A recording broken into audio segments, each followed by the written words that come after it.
What is up? And today we're going to get into those Atlanta Falcons.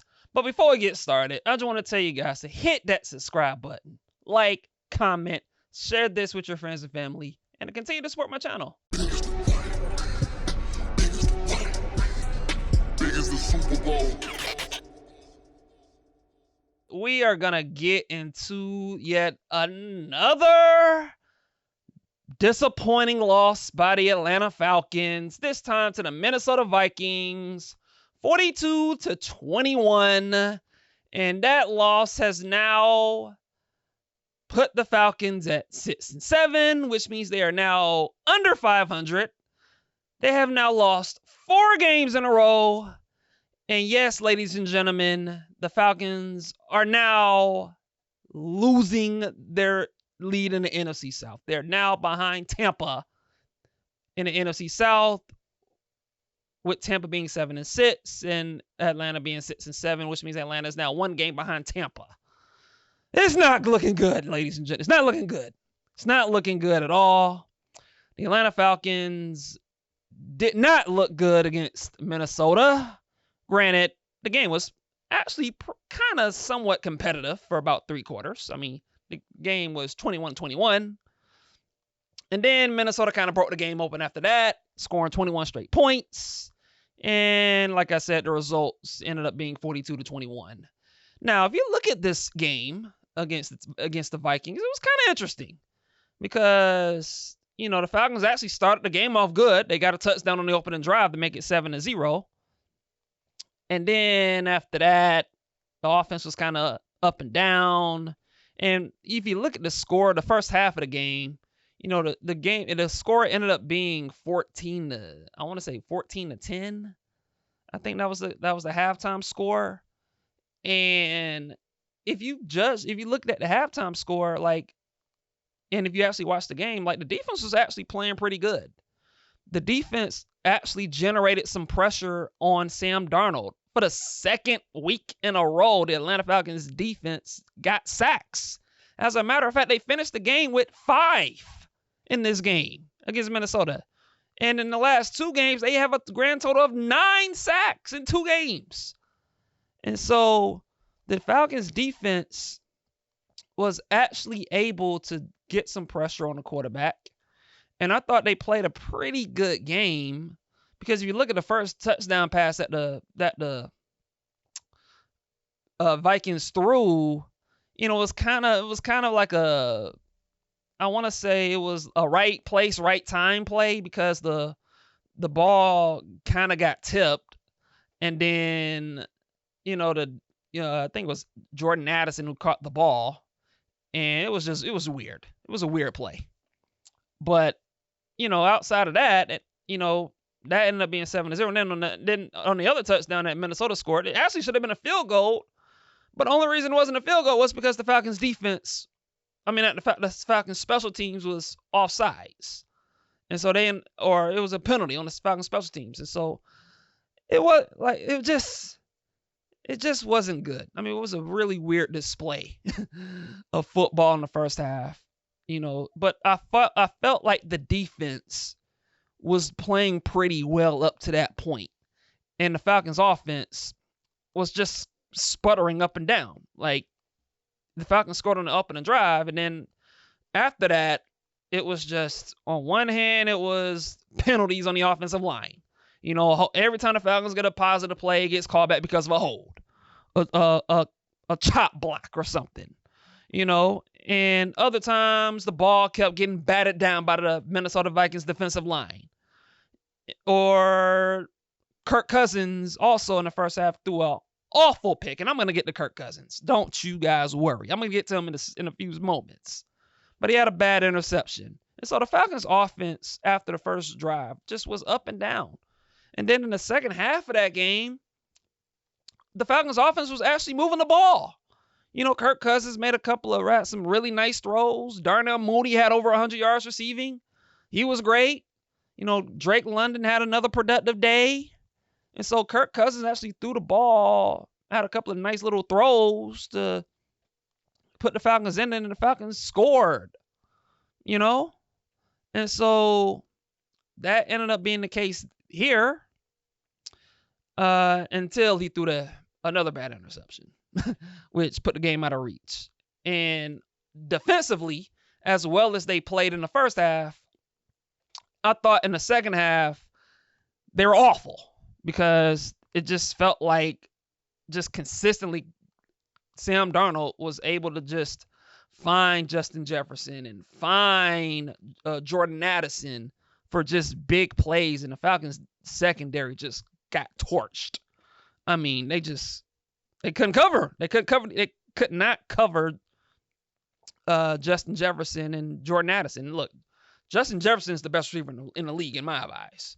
So it's no surprise for him to have a big day, but Jordan Addison was just on it. Like the Falcons DBs could not cover him at all. And so the Falcons defense in the second half, I thought, kind of let up, and they just gave up big plays. And so overall, like, you just look at the results of the game, it ended up being a loss, because of just bad play on defense and really inconsistent play on the offensive side of the ball, which brings me to Kirk Cousins. Kirk Cousins. Look, on one hand, you can look at Kirk Cousins' performance and say, okay, he was better than how he played against the LA Chargers. He had, I want to say, close to 300 yards passing. The Falcons overall total yardage had close to 500 yards. They actually outgained Minnesota yardage-wise in this game. They were 6 for 12 on third down. They were 1 for 3 on fourth down. So overall total, if you combine third and fourth downs, I think Atlanta was like 7 for 15, which is good. That's good. That's a good number. So the Falcons were able to move the ball effectively. And so you can look at Kirk Cousins and say, okay, he was doing a good job moving the ball, but he had 2 turnovers. And I can't defend him on that. He had 2 turnovers, and the 2 turnovers that he had, the 2 interceptions that he had in this game were just awful. The first interception that he threw, he double pumped it. He was under pressure. Actually, he wasn't even under pressure. He just double pumped it, and he tried to force the ball to Drake London, and the ball ended up being intercepted by a linebacker. And in my mind, I'm just like, Kirk, what are you thinking? Do you know the guy isn't open? Why are you forcing the ball there? Like, take a sack if you have to. And so it was a bad interception on that play. And then later in the second half, the other interception that he threw was just, good Lord. He's under pressure. Minnesota sends out a blitz. All he has to do is throw the ball to Kyle Pitts to the left side where the defender isn't in reach to deflect or make a play. And Kyle Pitts could have been in for a potential touchdown. And instead, he throws it to the right side, overthrows Kyle Pitts, and he ends up being intercepted. And I'm just looking at that play, and I'm just like, what is this man looking at on the field? Like, what does he think? What is he looking at? These interceptions that Kirk Cousins has thrown, especially in this game against Minnesota, are just awful picks.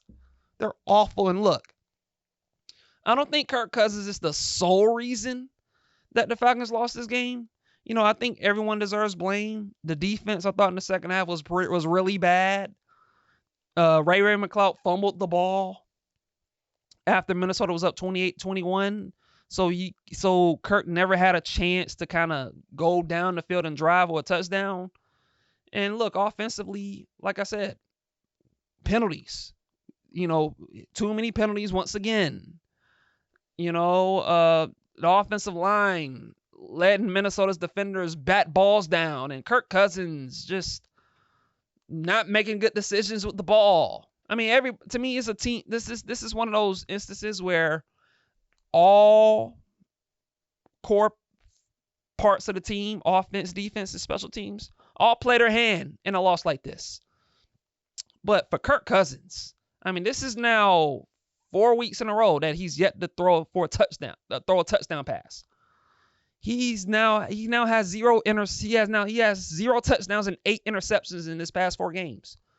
The last time he threw a touchdown pass was on November 3rd.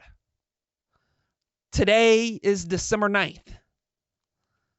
I mean, what else is there to say? And so it's been over a month since he threw a touchdown pass. And look, on the last episode, I made the argument that I thought the Falcons should have gone with Kirk Cousins for at least another week, right? Because you are playing Minnesota. You're going to a team. You're going to a place where where Kirk Cousins is familiar with. And as much as I like Michael Penix, I don't think it would have been wise to just throw him out there on the road against a 10-2 team with a very good defense. Like, I don't think that would have been ideal for Michael Penix. And so I was of the mind that I think you should have gave Kirk Cousins at least another game to see if he can get his act together and get out of this rut. That was my argument.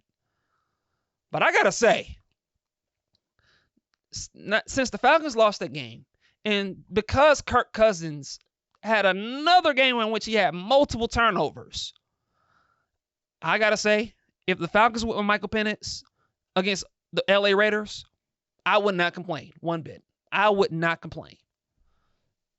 I think the Falcons have to consider it deeply. I think it's come to that point, because you just watch Kirk Cousins. I mean, this is 4 straight weeks of just bad play, of the offense not being what they should be. And Kirk Cousins, like, he's looking. Look, he made some pretty nice throws against Minnesota, and so I'm not gonna say that Kirk Cousins has played. Like, I'm not saying Kirk Cousins played the worst ball of the season, but man, it's hard for me to have full confidence in Kirk Cousins right now with how he's playing. And I look at Michael Penix, and I'm saying, this is the future. This is the guy you drafted. This is a guy that offers more physically. Like, he can maybe push the ball down the field more. You know, he can move a little more. You know, like, at this point, the Falcons have the look of a team that needs a spark right now. And at this point, I think you have to roll with him. I think you just have to, with the way Kirk Cousins is looking. And look, I like Kirk. You know, a month ago, this team was 6-3, riding high. Kirk Cousins was swag surfing and quoting lyrics from Back Row Fresh and just embracing the city. We were loving it. But things have changed. And this team's lost 4 in a row. And it's not looking too good for Kirk Cousins. It's not. I get it. He played. If we were grading Kirk Cousins on a grading curve, and we were comparing how he looked against the Chargers compared to how he looked against Minnesota, you could say that Kirk Cousins against the Chargers, like, he deserved a grade of an F in that game. And in this game against Minnesota, you could say that Kirk Cousins played at a level, deserved a grade of maybe like a C to a C- in this game, right? But the reality is, you can't turn the football over. You just can't do it. Like, we're seeing Kirk Cousins kind of turn into Jameis Winston. and, you know, like, you got to take care of the football. And Kirk Cousins is not doing that right now. He is not taking care of the football. It's like whenever there's a blip of pressure in his face, he shrinks. You know, that's what it's become with Kirk Cousins. And so it's not looking good for Kirk Cousins, which kind of brings me to even a bigger point. And you look at the Atlanta Falcons. Let's just call it what it is. The Atlanta Falcons are a mess. They're a disaster. They're a bad football team. The Atlanta Falcons are a bad football team. That's also a mess. And I said it before. The Atlanta Falcons missing the playoffs would be a failure. It would be an abject failure if the Atlanta Falcons missed the playoffs. A failure. And to me, if the Atlanta Falcons miss the playoffs, I would fire Terry Fontenot, the general manager. If the Atlanta Falcons miss the playoffs, Terry Fontenot has to go. He has to go if the Falcons miss the playoffs because this is fourth season being a general manager of this team. And look, he's done some pretty decent stuff. Like, you look at what he's done with, signing Jesse Bates from Cincinnati. It's a great move. This past offseason, he signed Darnell Mooney. Great move. Darnell Mooney's been the best receiver on this team this season. He's been great. Great. I think he leads the league in 20-plus yard completions. He's been great. He drafted Bijan Robinson. I think Bijan Robinson is one of the top 3 or 4 running backs in the league. I'm not going to say he's the best because there's this guy in Philadelphia and Saquon Barkley that exists. And you got Derrick Henry in Baltimore who also exists. But he's one of the top 3 or 4 running backs in this league to me. So I like that pick. I like Drake London. So he's done some good. But when I look at the bad with Terry Fontenot, we got to look at Kyle Pitts. Kyle Pitts, he's looking like a borderline bust right now. He looks like a borderline bust. I mean, you got this guy just, sometimes he ain't running routes hard. Some people call him lazy. It feels like when I watch Kyle Pitts, he just looks out of place. And he's not fitting into whatever scheme on offense that Zach Robinson wants to run. And like, he just, there was a little blip in the midseason where it felt like Atlanta was starting to figure out how to use him. And he had a few big plays, specifically I remember against Tampa and Carolina, where he was getting going a little bit. And now he's disappeared again. And so you look at the fact that Atlanta drafted him 4th overall, a tight end, a pick that many people, including myself, questioned. The Falcons, instead of Kyle Pitts, could have had Jamar Chase from Cincinnati, could have had Penei Sewell, who's now currently in Detroit, who's arguably the best left tackle in the league. Could have had Michael Parsons, even though, Michael Parsons went 10th, so, it's not like the Falcons are the only team that passed up on him, but, I mean, you could have had him. And you took a tight end, and it hasn't worked. And not just that, the Atlanta Falcons still don't have a reliable pass rush. And look, they've looked better the last couple of weeks, but that does not change the fact that just a couple of weeks ago, the Atlanta Falcons were last in the league in sacks.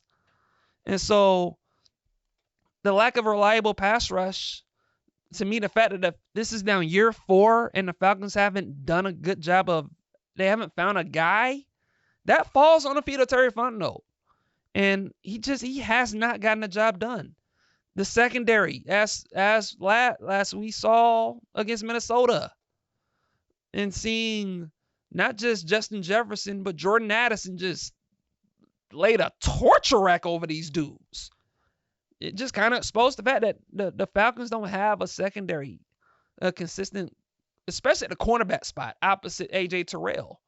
Because Sam Darnold went after whoever A.J. Terrell wasn't guarding and just had success picking them apart. And Kirk Cousins, like I mentioned before, the Atlanta Falcons had a chance. They could have signed Sam Darnold. Sam Darnold, look at what he's doing in Minnesota. Sam Darnold in Minnesota. Minnesota's 11-2. Sam Darnold has, 27 touchdowns? Or, I think he has 27. I might be wrong about that, but he's had a great year. And his quarterback rating is over 100. And this is a guy that people are just kind of, sort of putting him in MVP talks right now. Sam Darnold's been awesome. And look, I'm not saying Sam Darnold would have been doing what he was doing in Detroit and Atlanta had Atlanta would have signed him. But I'll tell you this much with Sam Darnold, he would have been cheaper. Much cheaper. you know, you wouldn't have to pay them $90 million guaranteed the way we paid Kirk Cousins $90 million guaranteed. And the thing with Kirk Cousins is simple. Atlanta can't get off of him. They're stuck with him for another year. Because if you cut him, that's going to be $65 million debt cap hit on your books. So it's going to impact your ability to add talent to the team. And if you trade him, who's going to want him? Who's going to trade for a Kirk Cousins who's 36 years old, who's the last month is looking borderline washed? Who's going to trade him? Who's going to want him? And so now you're at a point where you're probably going to be stuck with a guy making $45 million a year as a backup quarterback, possibly to Michael Penix when and if he gets his opportunity to start, which I believe is coming. If not, maybe at the end of the year, definitely next season. And so, and all of these problems that the Falcons have fall on the feet of Terry Fontenot. They just do. He has, the truth of the matter is with Terry Fontenot, he has not done a good enough job of building this team up. It's just the facts. And so, at the end of the day, you know, the Atlanta Falcons, like I said, this team has a lot of problems. They're a mess. They're a disaster. They're a bad football team. And over the last year, really even before Terry Fontenot got here, over the last like 7-8 years, the Atlanta Falcons have gotten a lot more wrong than right. They've gotten a lot wrong. Whether it's coaching hires, draft picks, trades, a lot. Everything. They gotten a lot wrong. And the way that this season is looking right now, I don't even know what to say. I mean, it's a mess. Now, the one silver lining for the Atlanta Falcons is, look, the schedule does get a little bit easier. You know, they got the LA Raiders coming up. I gotta imagine you're gonna win that game. Desmond Ridder might be starting for them. I mean, if you can't win that game, then shoot, it might be more than just Terry Fontenot who might need to go. It might need to look at Raheem Morris as well. If you're gonna lose to Desmond Ridder and the Raiders. And so, I mean, you got the Raiders coming up. You got the Giants, who also are very bad. They're 2-11. Both the Raiders and Giants are 2-11. You have Carolina, and you have the Washington Commanders. You know, and so the schedule does get a little bit easier for the Atlanta Falcons, but you have that going for them. But I mean, at this point, like, do you trust the Atlanta Falcons? I mean, can you trust this team to ride the ship? I can't. I can't. I'm sorry. I just the way that the Atlanta Falcons have looked lately over the past month, it's hard to trust them. It's hard. And so the Atlanta Falcons they're in a bad spot right now. And as an Atlanta Falcon fan, and I'm sure I'm speaking for a lot of Falcon fans right now, you can't trust them. You can't trust this team. You know, you can't trust this team to right the ship.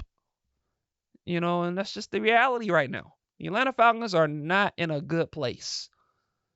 And I don't know. I mean, it's hard for me to see it getting much better.